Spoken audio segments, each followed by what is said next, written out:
Hey, what's up, guys? PLObro here. I'm posting up a video here. Want to discuss this hand that I played recently at PLO 25 cent 50 cents, and this is an interesting spot for me as coming from a no limit background.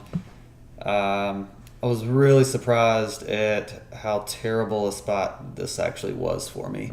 So we're going to walk through this hand and see if we can't figure out what the mistakes were and why this spot was so weird. So I'm under the gun here. We're five-handed, and well, MP, depending on which direction you're coming from. So we look down at Queen Queen 10-9 double suited. Pretty strong hand. Obviously, good suits, good high card strength, good connectivity. So we open this up. We're using poker juice here, by the way, to analyze this. And I am fairly new to poker juice as it's a PLO tool, and so obviously being fairly new to PLO, I'm going to be new to this tool as well. So we open this up for full pot, and the cutoff calls, and we assign him a range, first in range of 20% minus top 5% because he's going to be capped after not 3-betting here.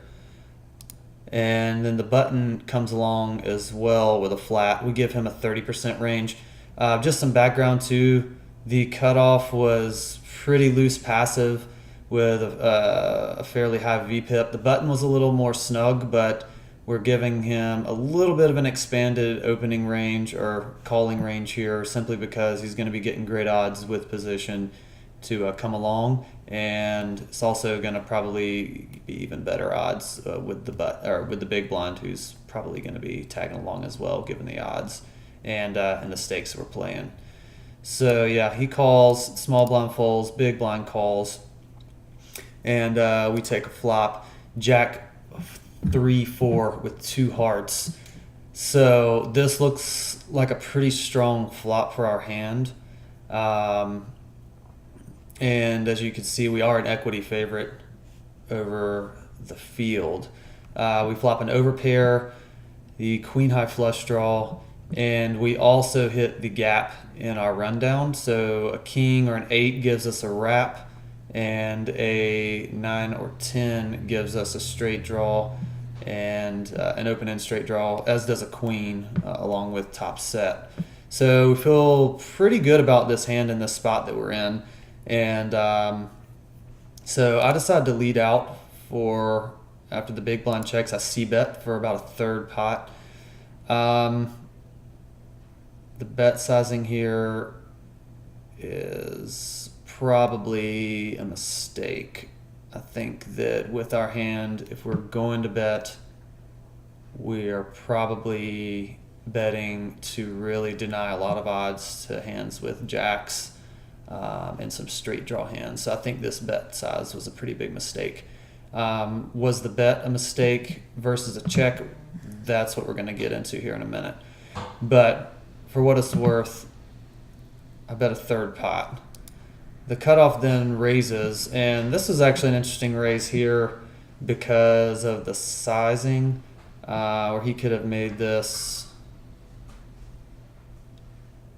He could have definitely made this bigger. But it does look like he's going to try and set up here a jam on the turn. And then it gets real interesting when the button goes ahead and jams here. Big blind folds. And this is, so just so we say, I go ahead and stack off here. We get a 3-way all in. And we will talk about the run out and what they had in a minute. But what really surprised me is, I thought that I was in reasonable shape here with the overpair, the backdoor straight draws, and the flush draw. And as you can see, though, I'm in pretty rough shape against the stack-off ranges that I've assigned these two players. So our pot odds here, 38.33%, and I've got 20% equity. So we're clearly not getting the right price to stack off here with this hand. So we can look at the range distribution module, and assign a range to the button and the cutoff. So I haven't assigned their full range or broken down their full range here, because they both are indicating, well, the button clearly has a stack off range, and the cutoff is indicated that he wants to stack off as well. So we're just going to break down the stack off ranges here. So in the range distribution module here, I've assigned top two and better to A, range A. Any two pair with hearts is range B. A jack with an 8-out straight draw or better, or well, a jack with at least an 8-out straight draw, so wraps would be included, a jack with a wrap, and then an 8-out straight draw or wrap with hearts in C.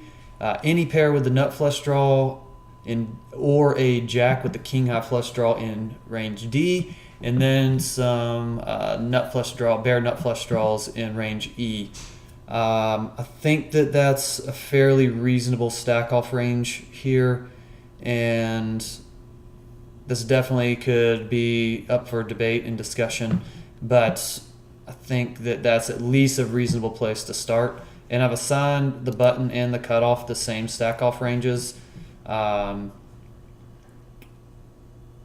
Yeah, I've thought about it, and I just don't really see a whole lot of additional hands that they're stacking off with where they would be wider.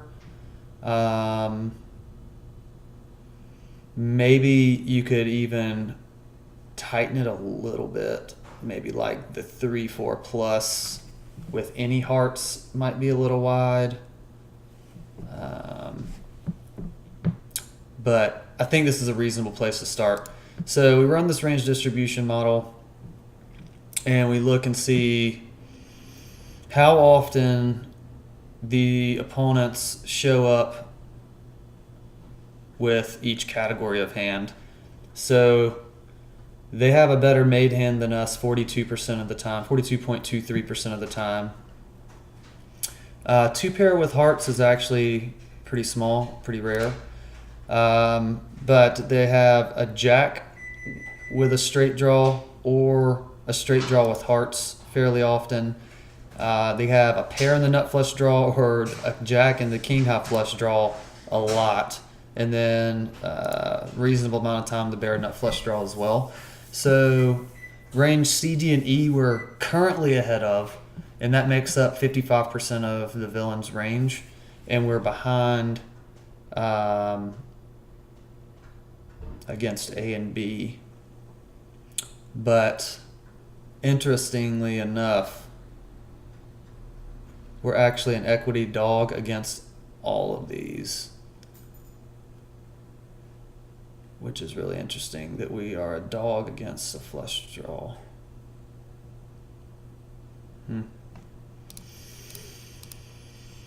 So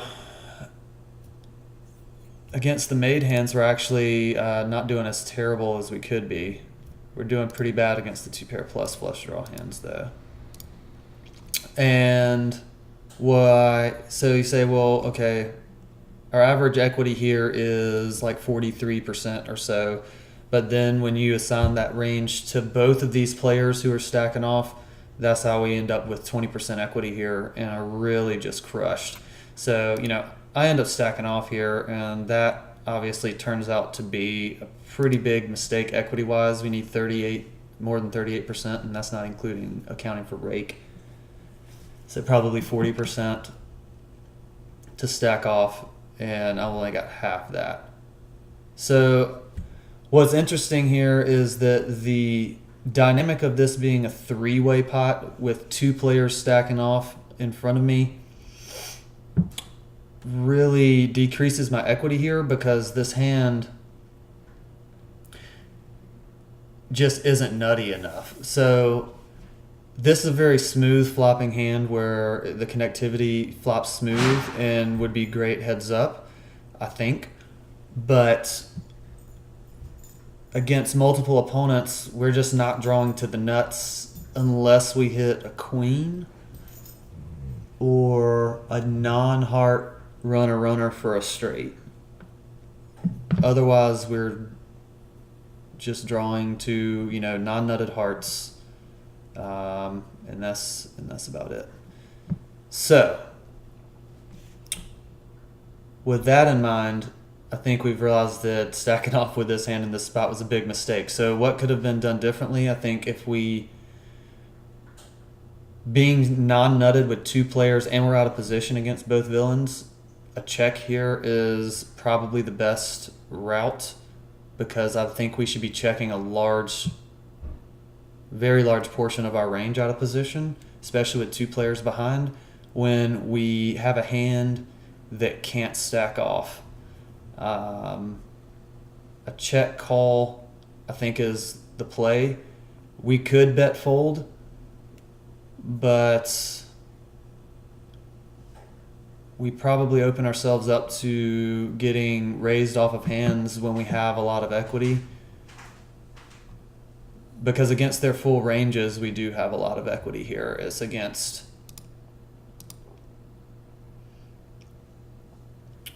the raising ranges that we don't have very good equity, which that's already accounting for their, this is accounting for their stack off ranges, #E+. So I'm not going to erase that and pull up the numbers, but their full range, we probably have 40-ish% equity against both opponents, against their full range, at least. So let's take a look then. How would this differ if we were in a heads up pot? So we're going to say that we opened up the pot pre and just the button calls. So if the cutoff folds, the button calls, well, I'm going to say the big blind completes, but we're going to continue to say that he folds on the flop. Same flop. I lead out, he raises, the button folds, or the big blind folds, excuse me. So now we're heads up, and this gets a lot more interesting, actually. So, actually, hold on one second. I need to update that range distribution, because I modified that from the original time I did it. So we're looking at 42% equity heads up against the button. You see here we need 44% equity to stack off right now. And if we peel and stack off on the next street, we will need 32% equity to stack off on the turn. So what's interesting here is even heads up with, here, let's see.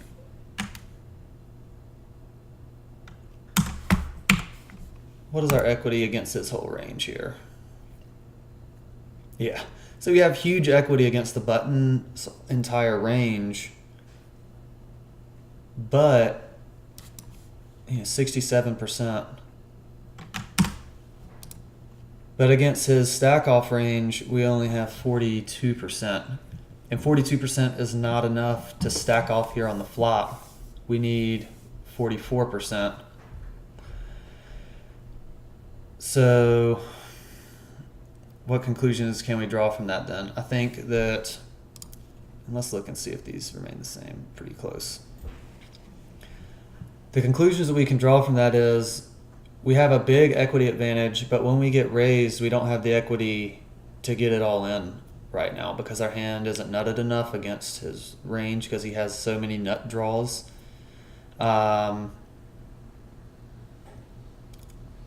So we have to fold when jammed on.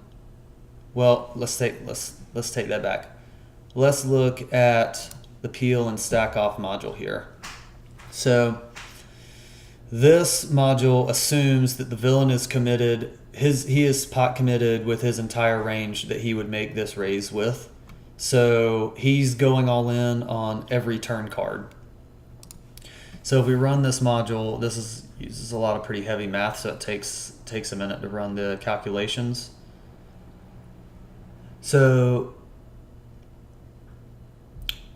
we can see up here that if we call his raise, we need 31.79% equity to stack off on the turn. we are going to have that much equity 85.6% of the time. So on 85.6% of turn cards, we are going to have the equity we need to stack off. And we're going to have 44% equity against his range. And on 14.4% of turn cards, we're going to have to fold. Which, given that would be painful given the amount of money in the pot. And I think a lot of people in reality are going to call off almost every turn card except for maybe I don't know.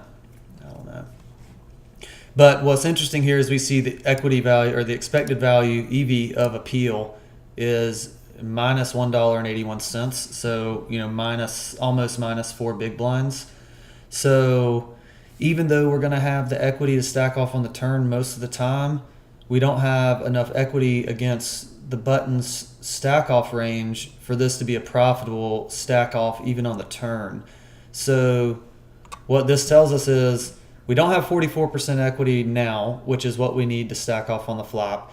And the EV of calling and stacking off on the amount of turns where we have the equity we need to stack off is also minus EV. So when we bet here and get jammed on, even heads up, while we have a lot more equity, we still mathematically are going to have to fold this hand. And so what I'm going to do here, I'm going to pull up the equity distribution graph, and we're going to sort by equity. And let's run this. So this is going to look at what equity we have on different turn cards. So here's the cards in gray that are going to be folds. So this would relate to the 14.4% of the time where we're folding. Deuces, non-heart deuces, non-heart aces, and the 4 of hearts. And everything else, we have the equity we need to get it in on the turn. What's interesting is there's not very many cards at all that make us a clear favorite. The 2 remaining queens and the ace of hearts. So there's only, 1, 2, 3, 4, 5, 6, 9 cards left in the deck out of 45 that make us a 50% or better. And if you want to look at basically statistical flip, let's say we go down to 45, that's not that many more. I mean, still less than half the remaining cards to even get to 45% equity. So, and look at all the hearts that are out here too that, we don't even make it to 45% on more than half of the remaining hearts. So there's just not a lot of cards that really put us in a great spot. We'll have the equity we need to get it in,